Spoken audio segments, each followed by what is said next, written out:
This is the Men and Dad Show, a talk show for men by men. We'll talk about responsibilities of being a man, issues of how men think, feel, perspective on politics, sports, fatherhood, and relationships. Hey, I'm Mercedes. How you doing? Meet Mercedes, a construction worker, a father of 4, and one of the most animated men you'll ever meet. Being politically correct is not in his nature. Work is work there, buddy. Balls to walls, baby. Balls to walls. On the other hand, this is Davon. He is a man of faith who have continued to serve his Christian religion and his community. As we always face trials and tribulations, Davon always faced any challenges with a smile. And as far as for me, I'm Jeff. A husband, a father, a son, a cousin, a 5'2" short motherfucker who hasn't grown since the 6th grade with a baby-faced look that still to this day gets carded buying lotto. Welcome to the Men and Dad Show.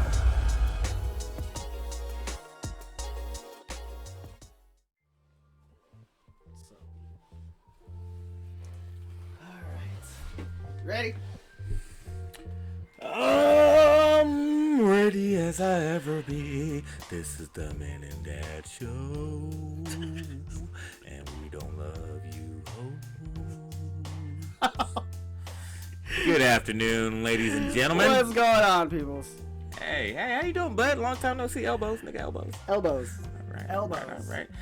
Hey, everybody. Welcome to another episode of Men and Dads. I'm, the ginger everybody loves to hate and love, Munchie, a.k.a. Mercedes, a.k.a. Jarfiki from Lion King, but we'll get into that later. And to my left, I have my cohort, Jeffrey. Cohort? Yeah, my cohort. We're not heroes out here. Cohort. Like, you my sidekick, but you're my evil sidekick, nigga. It's like Dirk Dastardly shit, nigga. Dictionary. Co-host, not hort. Like, Cohort. that sounds... All right, well, co-host. Sounds All right, co-host. negative.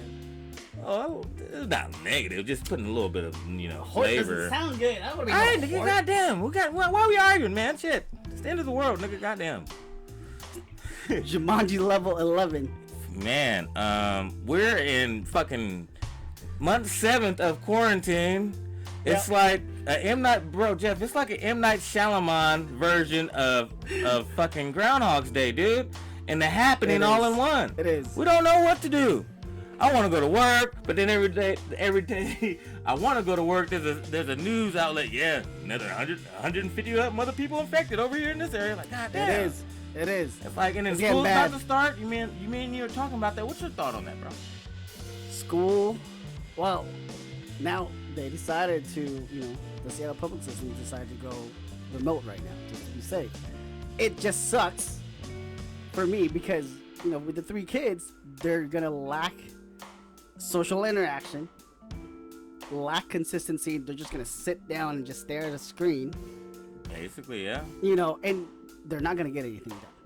They're not. Based on my experience, they had, with the school district, with Logan, they had 1 week session, half an hour, and they didn't get anything. Just imagine this, bro. Just imagine this. Think of this part. When our kids go to school, right? Them motherfuckers only retain like 10% of what they learn. So the thought of these motherfuckers being at home and trying to be responsible enough to go to their Zoom classes and shit. It's not gonna retain Hell in their no. head. But you know I what? can tell you what, these niggas gonna be hella good at Roblox and what's the Fortnite? Yeah, they're gonna be PhDs in that shit. They're gonna be making all those dances. Yeah, and outside of that, these niggas gonna forget their ABCs. I will say this, because you know how I train Logan, right? Yeah. So Logan does 100 push-ups, 100 pull-ups, 100 air squats, and then 100 sit-ups. So, and he does it, by sections, not like straight, right? Right. So I'm just excited because right now everybody's in quarantine. You're just too comfortable. Everybody's out of shape. All the kids. Everybody's out of shape, right? Kids are inside the house, just running inside the house. I push it. I'm like, hey, do you do your workouts? No, Dad.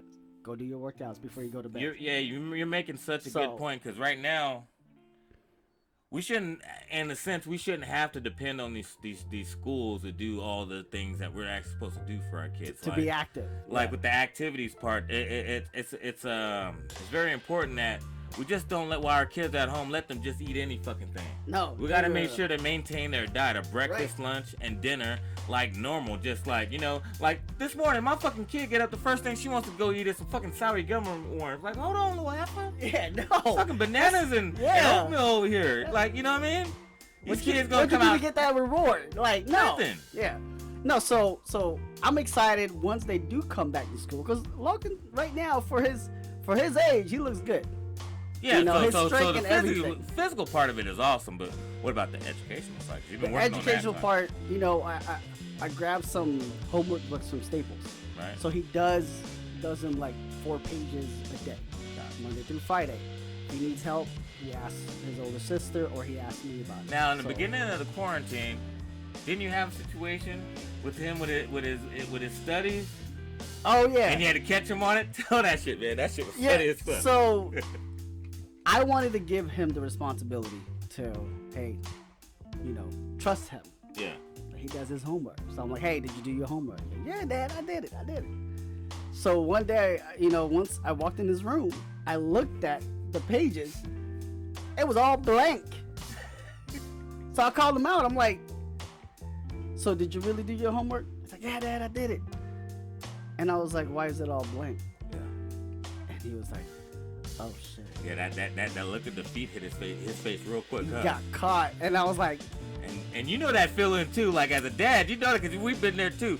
We done did some shit when we was a child, or we were supposed to do. We ain't did it. Then you're gonna sit there and try to look with a straight face, like, yeah, I did that shit. I was just biting my teeth, and I just gave him a death stare. And he's like, Dad, I'll do 10 pages today. Yeah. And so it was like already 11. Yeah. And he's, your eyes just get so tired. He's about to fall asleep. And I'm like, you said you're gonna do him. Yeah. And he did it. But now that's a good life lesson. He might have been.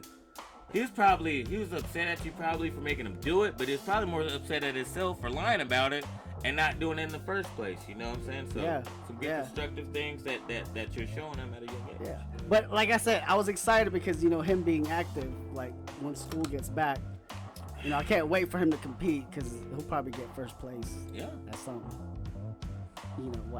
Everybody else's kids got fat and shit. Yeah, a lot of kids are out there getting chubby as fuck, man. I'm not gonna lie. So, but what we didn't talk about was, this is kind of late, but graduation, right? Yeah. Congrats to all the grads that graduated. Congrats to you guys. Congrats to you guys. It just to sucks. Your invisible, your invisible cap and gowns, and having motherfuckers go by your house and honk and leave some balloons and shit. It's a thought that counts, right? It's I know. A thought that counts, but it sucks. Whatever, nigga. Especially when you're in high school. Hey, I didn't walk across that motherfucker. Okay, I stayed to the last day of school, so that counts as something. But, that was the best whatever. part. Graduation, you get your family reunion. Yeah, you want that. Now you did it. And you got that. You got that old auntie talking about you're the first one in our family to graduate. Hey man, hallelujah, Jesus. It's a beautiful moment. You're right. You're absolutely right. Because it's the reunion. Yeah, it's just like getting married and things. It's one of those things in life that that you look towards. It's a new chapter in your life. Exactly. Now, I do have to tell you about graduation because back when I was in high school, what'd you do, bro? I actually, I spoke at graduation. Was you a valedictorian or some shit? No, but I got chosen to be a speaker. Oh, I thought only the smart motherfucker does that shit. I don't know if I was smart, but I was a good talker. Okay. Now, here's the deal. During senior year in high school, all the guys had a inside joke. The inside joke was, the man show was very popular back in the day. Yeah. So they talked about Jill and Rosie Palms. Oh yeah, I remember. Right. Yeah. So the inside joke was, everybody's talking about, oh, what you guys do on the weekends? And it's like, oh man, I was trying to do my education and studies, and Jill called me up, and I was like, oh shit, okay, Jill. You know, so they'd be like, I was at the party, or I was at a funeral, or I was at church. Fucking perverted ass. You know, kids, they'd be like, Jill called me, and I was like, bro, we're fucking Jill creeps. was sweating me. So we're fucking right. Creeps. We're fucking creeps, bro. Talking about shit like that. So here. Okay, I was a very studious motherfucker, right? I was your straight A student, got involved. I was doing good. Yeah. You know, so sometimes when you're too good, it just sucks. So I was like, I don't rebel. Yeah. Because I had strict parents. I was the only child. I couldn't get away for shit. You was a square bear like me. I couldn't get away with nothing. So I'm just like, man, I gotta do something. So out of a rebellious nature, my thought process was, okay, ever since you met Jill, this is for all the men, right? When you were young, first time you met Jill, you're like, oh shit, this is amazing. I remember when I met Jill. You know? I remember. Right? And then after that, you know, when you kept growing up, going through your teenager days, your adolescence, you got relationships, you got girlfriends, then you forget about Jill. Yeah. And then you break up with your girlfriend, who do you go back to? Yeah. You go back to Jill. So shit, even today when your girl is asleep, Jill. Jill be whispering in your ear. Right? Yeah. So just don't let your elbows wake up your wife. Yeah. So for me, okay, everybody want to do a prank in senior year, right? Yeah. You know, you see folks doing graduation, they get butt naked, they go do whatever. Mm-hmm. They go do crazy shit. For me, I just wanted, on behalf of the senior guys, to show appreciation to that one person that you never showed appreciation. You just let me get this straight. Advantage. Let me get this straight. At your graduation, there's probably how many people in the crowd? At the time, it was at Highland Community College. So how many people would you guesstimate was there? 500 plus. 500 plus. So 500 plus people. Mothers and fathers and grandmothers and great grandmothers and you know. Everybody. The first thing you want to talk about. It wasn't the first thing. It was your the main thing you wanted to talk about. No, it was the last thing you're talking about. No. It was not about all the things you learned in school. It was the last thing. Not about your journeys in life to where you are now. That. No. I'll talk about that. I'll talk about, you know, you just talk about pictures going out. It was the next journey in your life. Yeah. And then towards the end, you know, you thank your parents, you thank the teachers. And I go, you know, on behalf of the senior men, would like to thank Jill. And then at the same time, all the guys just raised their right hand, you know. And then some girls were like, some girls were like, what are you raising your right hand? It's like, go ahead, raise your right hand. Okay, you know. So, how many men were in your graduating class? It was a lot. We were a lot of us. So everybody started laughing, right? Now, you know, there's a graduation video. Yeah. That you purchased. And that's on there? Yeah. It was on that VHS tape. It was on, and you could see the superintendent behind me was like, bro, we gotta watch they weren't sure like what was going on. We gotta watch and who that Jill shit. was. Yeah. So they were just like, they didn't want a lawsuit and shit. That's right. Yeah, they thought you were talking about some sexual assault. Right. Like some Jack and Jill. They were like, the hill. Is there a Jill? Like, but good thing there wasn't no Jill in the class, like named Jill. I mean, Jill was the hand. Here's what happened. Towards after the graduation, everybody was taking pictures with like the guy's hands out, like Jill. But I was approached by like this grandpa. It's like, I remember Jill when I met her in Boy Scout. Like everybody wanted to talk about their Jill stories. Because if you think about it, it was just to show appreciation of Jill. Hopefully he didn't go any more in depth on. No, it was just that was it. Jill and the Boy Scouts. No. That could have got weird. That could have been really bad. But I was like, Jill, you were there when I was a trunk in the car. You were there at church. You were there. I was just going, elaborating on it. Jill. You know, I had on that. Jill turned me out. Jill. Like so. I had came across. Jill was there. I had came across some porn up under a bed one day. Decided to pop it in, and I popped it in. This is at the time I'm the age of 8 or 9. You know, right when boys' puberty start to start, right? So I put the movie in, right, and it's all kind of fucking going on. Big booties, women sucking dicks, and niggas sucking on titties. Oh no! And for some reason, my hand told me, hey, you don't have to be alone. You can join the party. Why don't you just have me hug your penis? No. So I was like, okay, Jill, let me put my hand on my penis. And then she was like, here, what you gotta do is while I'm hugging you, you gotta massage it. I'm like, okay. No. So I started massaging. I was like, damn, Jill, you're right. Damn, Jill, you're right. That was bad. Jill! So. Jill! So. And we've been friends ever since. Yep. Basically. So, after the graduation, one of my aunts is leaving the program. Oh, that was a great graduation. I had other folks' moms that had kids graduated that went to tons of graduation ceremonies. She's like, you know what, Jeffrey? And they're all they were like, that was the first time I was actually awake for a speech. That was a great speech. But how many of your aunties approach you like this with the hands on the hip, like, Jeffrey? They hit you with that Filipino accent, like, Jeffrey. It was Jeffrey? Who's Jill? I was like, oh, don't worry about it. It's just an inside joke, Andy. Don't worry about it. Oh god! But it wasn't the end from there. I thought I was off the hook. I was like, oh man, that was slick. That was good. Yeah. That was good. You like, yeah. So of course somebody ratted me out and told like what Jill was all about, right? Always some party pooper, bro. Some negative Nancy. You know, they wanted to get that credit. Like, hey, I knew I was the one that told on y'all. Wow. So I was like, oh shit. So they called. The principal called my parents' work. They didn't even call the house. They called work. See, that was a different time where you called a parent at work, your ass was getting whipped. No matter. So they're like, we need to talk. We need to have you over and Jeffrey over. And I was like, oh shit. So the worst part was trying to explain to both my parents what they're anticipating, what I may be in trouble. Oh man, my dad, he had like 5 cigarettes and then just back slap me like pow. Oh, it was hard. It hurt. But it hurt like a motherfucker. But he didn't see nothing funny about it though, like a little bit. My dad was a Narborough man.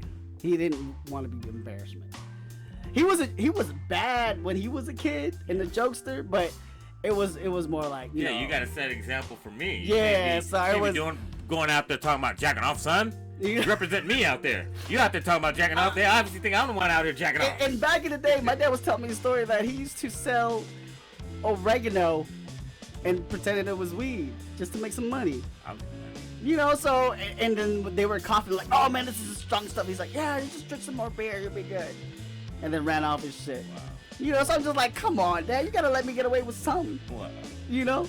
Wow. So my dad was like, he did the whole devil's advocate. So we went there and he's like, I'm not gonna let anybody scold my son. So whatever you do, you're gonna have to take what I say. You know, just accept it because I'm not gonna let anybody talk about you. Yeah, only one that's gonna be doing that is me. It's me, right? So we went over there, you know, and he scolded me in front of the principal and just said some harsh shit. And I was like, damn, Dad, that fucking hurt. I started crying too. So he did a whole reverse psychology. Yeah, make that shit look real. The whole reverse psychology, and the principal's like, you know, Mr. Granger, he's actually a good Jedi kid. Mind. He's actually a good kid. Don't worry, you know, he just thought it was a frat party and. Dad was probably getting angry, getting that deep accent and shit, talking shit to you. Yeah, so it was. I was just like, oh shit. He couldn't even look at you like, nigga. If I look up right now. I know, and so now, what I had to do was I had to write an apology letters to all the parents of the graduating class. Wow, was it worth it? You know, I mean, you were part of history today. I knew what was. I was prepared for the. See, I'm an Aries, so it's like I was prepared for whatever actions I'm going to get. The consequence. Yeah. So I had to personally write a letter to 200 parents and apologize. Which I went through it. But I had to do that. They would help my Nick Cannon transcript and everything. They held that hostage? Yeah, they hold that. It's like you can't have your transcript or anything until you do this. Damn, you got Nick Cannon before Nick Cannon got Nick Cannon, bro. Yeah, so I was just like, yeah, I'll do it. That's fine. Yeah.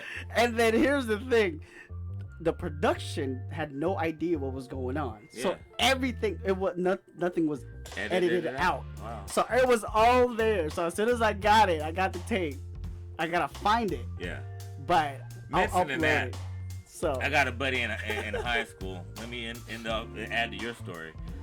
We did at my school, South Mountain High School. They did like an end of the year for the seniors a video, and you had these certain guys, these certain people that ran the media and did the commentary and all that, acted like host and did like little news shows. So right. They decided the best show to do is go out on Mill Avenue, and Mill Avenue is ASU campus. Right. So it's basically like going out to Wazoo. Right. Out there on they wild. Yeah, so they got this video, right? These motherfuckers is hanging out with the motherfuckers at the bars and shit. Motherfuckers is they taking shots in high school. Yes, they're taking shots in the back. Not the host at all, but the environment they was in was not a high school environment. No, like motherfuckers was playing beer pong in the background. Yeah. Motherfuckers taking shots. And they left that shit in the they left it in the video. And I'm appalled, like, damn, they did it. But then that was cold. I can't say that was the only thing, because I remember on our senior year, in our senior book, they had the raving and house music is big in Arizona. And they had a lot of people in the photo club that took photos for the yearbook that took photos at some place. Yeah. So they have a photo of one of these guys. He's a junior in high school. That's you.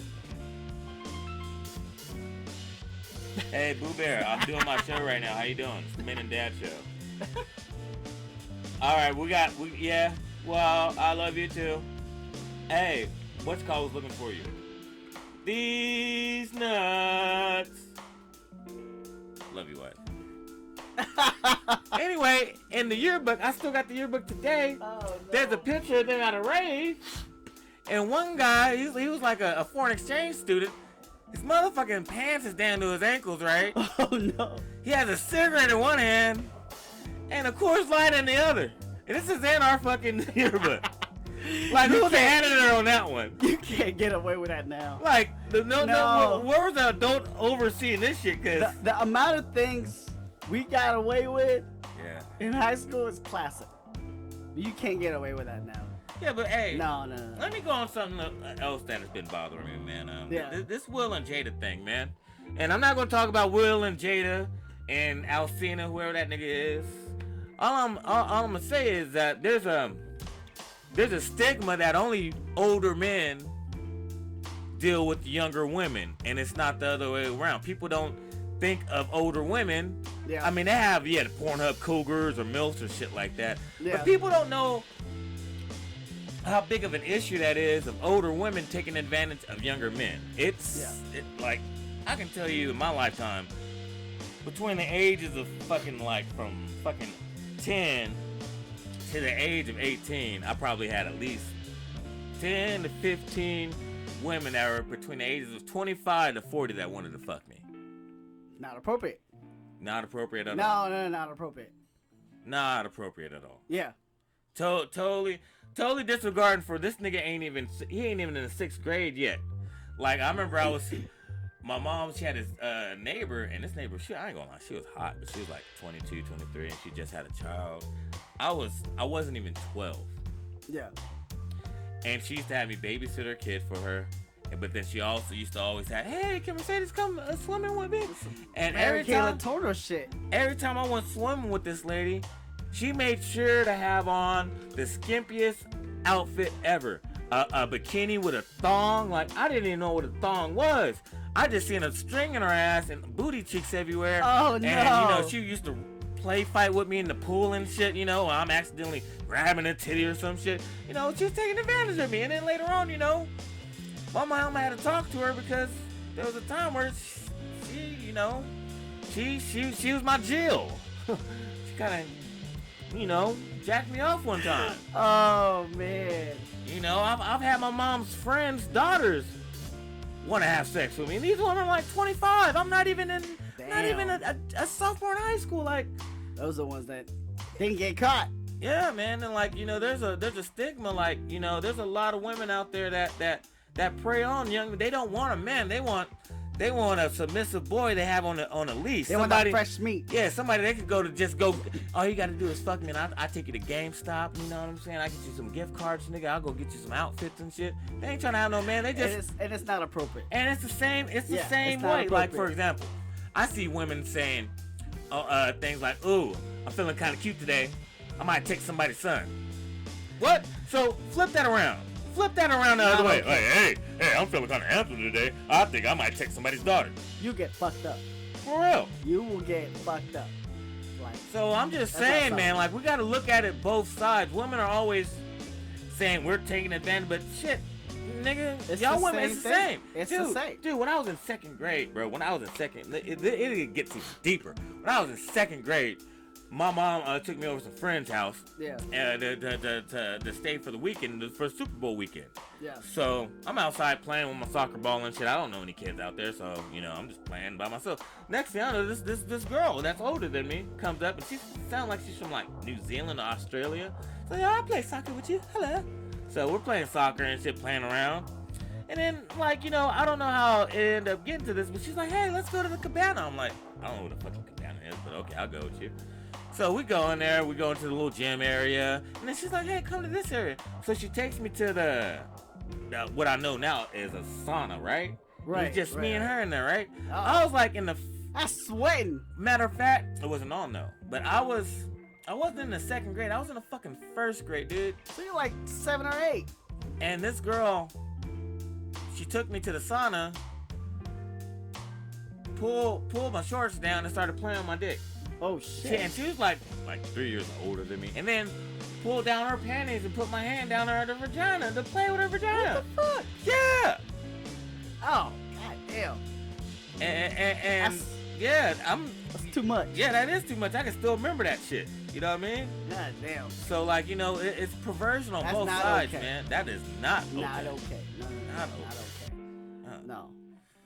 Yeah, man. But like I said, man, a lot of young men, a lot of fathers and mothers out there.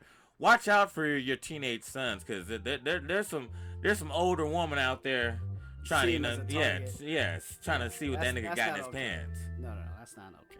Not okay at all. No. Hey, let's stop getting on the gloomy shit. Hey, guess what happened? Guess what motherfucking happened to the Hawks, my nigga? Guess what? What? I can't wait for football season. L-O-B, cuz. L-O-B. Why you say that? Bro, we got Diggs. Yeah. Okay. Diggs is solid. We got Griffin. He's solid. He's getting better. He's getting better. Pro Bowl last year. We got Dunbar. He got a case pending, but I guarantee you that shit will go under their bridge. I swear to God. Okay. But then we just got motherfucking Jamal Adams from the Jets. Yes. He's solid. Hey, he's solid. He's a young bull right there. He reminds me of Earl Thomas. And he wanted to be Seahawks. At first, he wanted to be at Dallas. He just wanted to be But one reason he wanted to be at Seattle, because he knows the scheme that they run is perfect for him. Yeah. Perfect for him and Diggs, because that was the same type of system they ran when they had Chancellor and Earl. Because basically, they run their defense through their secondary. Right.